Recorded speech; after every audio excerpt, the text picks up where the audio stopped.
How can I wake up my friends and family?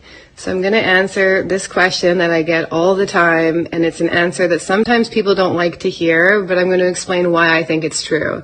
So in evolutionary astrology, way back in the 90s, when a guy named Jeffrey Wolf Green founded this type of astrology, which is a type of astrology that I practice, he stated that 70% of the population lives in a consensus state, which is basically a herd mentality.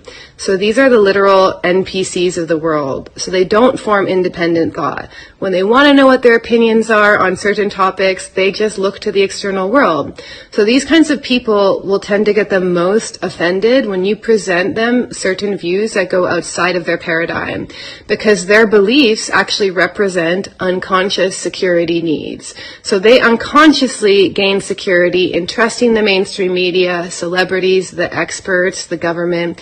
They basically can't really think for themselves, so they seek security in outsourcing their opinions to the outer world.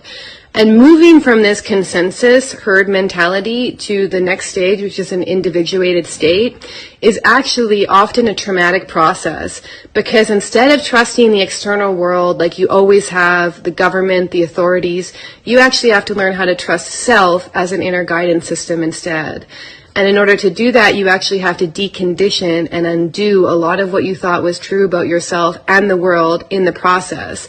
So this is a really alienating and lonely process by design, because in order to discover who you are, you actually have to separate from the herd to begin with. And the thing is, you can't actually force people out of this state. It has to come from an inner calling. So it has to come from them realizing that there is something different inside of them that can't be explained by the experts, science, celebrities, government. And in my view, it really takes a certain ripeness of the soul to even want to go down that path, because it's not easy.